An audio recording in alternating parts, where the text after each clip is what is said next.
The Creative Industry Business Summit is underway at the Soweto Theatre in the south of Johannesburg. Organisers describe it as the largest township-based creative business gathering, which aims to highlight South Africa's rich culture and heritage on a grand stage. Festival Director Mthuthuzeli Moses Moyo joins us now for more. Mthuthuzeli, a very good evening to you. Thank you so much for your time. Now, the Creative Industry Business Summit is the inaugural summit which falls under the banner of Jozi Comes Alive, which we'll discuss a little later on. Just speak to us in terms of what inspired you to create this business summit, of converging all these industry experts, professionals, as well as stakeholders in the creative industry. Good evening, Katlego, and thank you for the opportunity. What inspired me, it's quite funny. Firstly, I'm an event organizer. Obviously, one in a certain space needs to find a niche and specialize in it. I believe, being an event organizer, you are an architect or a creative in a way, where you need to have attention to details and, being able to design, play with spaces, and create platforms where people could have experience and have fun. So I thought, with my experience of spending time with DJs, with artist managers, and, with the lack of knowledge, the ignorance, and with, news always with legends, dying poor, I think that's one of the things which influenced or inspired me and the team, to come up with an idea to say, guys, let us, create a platform where we can have all these creatives, especially musicians, but not only musicians, to have discussions around monetization of our work, curating our work, packaging our work, for international markets and stuff. So that's how Jozi Comes Alive. Why Jozi Comes Alive? It's because we just didn't wanna, have a too formal name where it excludes the fun part of the arts, music, and entertainment industry. So hence Jozi Comes Alive. It comes alive with possibilities of learning, and inspiration. I mean, apart from just the fun part, I think what really fascinates me is the seriousness of the summit within the entertainment of it all. I mean, you speak of musicians and DJs and other creatives that are unaware of so many things that happen within the industry, and they find themselves at the back foot of profits, of ownership of music rights and things such as that. I mean, there's so many young people who will produce music in their backyards, jump onto Fruity Loops, and then it's the biggest banger of December. Just talk to us with regards to some of the topics and the speakers that did converge in giving this knowledge, and just some of the highlights that came out of those discussions. Okay. So over the 2 days, Thursday and Friday, we had, very mind-blowing topics, inspirational topics, from topics like celebrating 30 years of creative freedom, what it means beyond these 30 years, what's the role of government, in terms of like shaping the creative industry to be a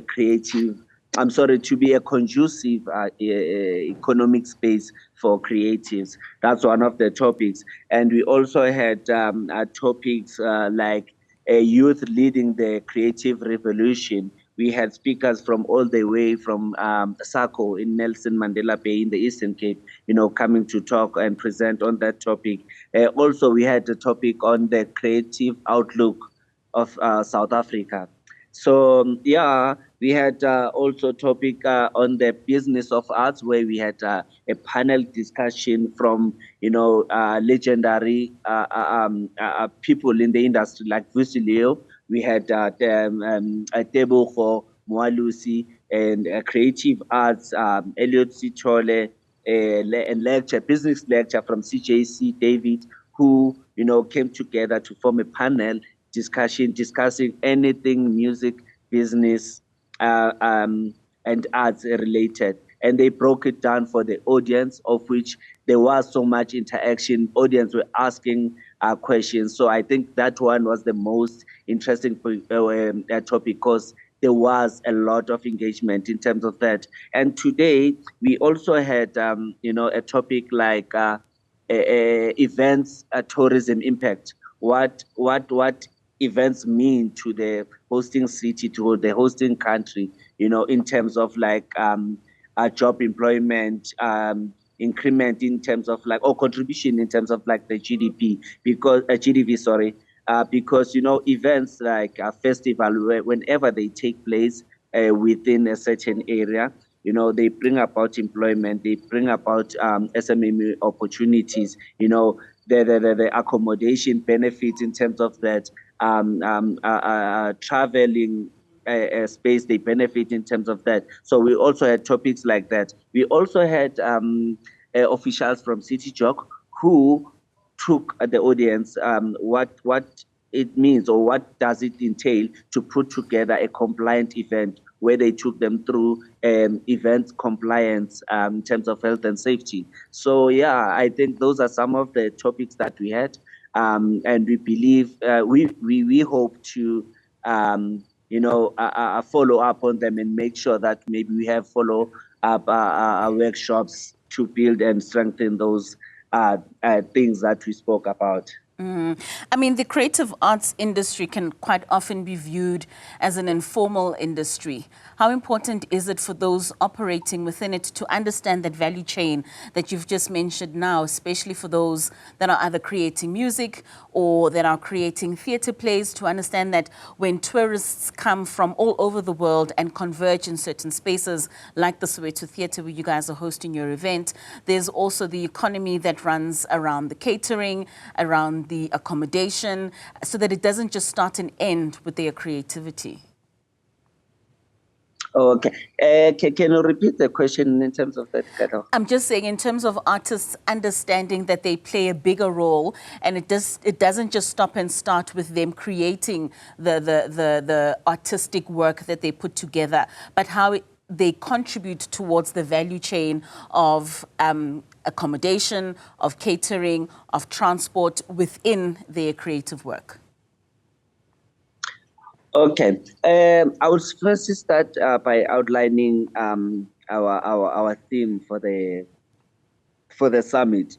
It says exploring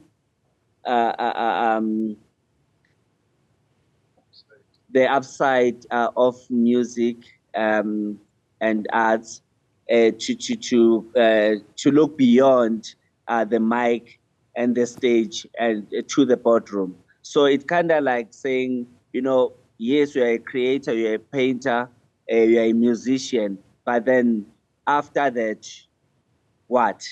So it talks to that to say, what, creating value beyond your career, beyond your artistic abilities and talents. So platforms like these, like Josie Comes Alive, are there to ensure that, there are stakeholders that we engage. Like we had Bokapa, so we had Bo Arts and Culture, and we also had an official from the National Department of Arts and Culture who came and educate the audience as to, how to benefit in terms of like sustainably, so not once off, but to be able to sustain yourself. So in terms of the whole value chain, obviously the artist or the musician, by ensuring that there's more of what they do, and bringing tourists in South Africa rather than exporting what they do, it's better to bring in South Africa so that they encourage more tourists coming to South Africa and consume what they produce, and that would create value for travel services like accommodation, like your shuttles, like your airports. So I believe, by producing more of what they do and creating the experience at home rather than exporting what they do. Right. As we can see with Amapiano, there's a lot of Amapiano summits or events outside South Africa, but I believe encourage that we rather, create experience at home. Lastly, and very quickly, Mthuthuzeli, I believe that this is a part of a bigger festival that takes place. So you deal with the education and the teaching over the last 2 days, and then there's a bit of then what the artists are able to display at Jozi Comes Alive. Just talk to us in terms of, is it a family event and how is it all put together? Okay. The Jozi Comes Alive Festival, it's it's not a family event, it's not a picnic, but it's a festival with festivities, with activities within it, but focusing mainly on music and arts. So we'll be having entertainment from your upcoming artists, emerging artists, established as well as headliners. As we in May, April, we published a call for upcoming artists, to apply so that they could perform at Jozi Comes Alive. Yes, we have about 8 of them which were chosen. And one of them is from all the way in Cape Town, and he's here today. And he was here from yesterday. He actually attended the conference for 2 days. He won the competition to participate at Jozi Comes Alive. So that's what we show in terms of like grooming the upcoming DJs and performers. Then we're also having, those who have been in the game, but are still pushing, and we'll be having headliners like Bo Singumalo, Malemon, Semiti, Timen Express. Right. So it's quite I believe a good line of talent which will be showcasing, and it's open to from 18-year-olds to whatever age, but not lower than that. Okay. Tickets, cheap, and we encourage the public to come support us, because this is a community-based project which we hope to replicate in other provinces and benefit our communities.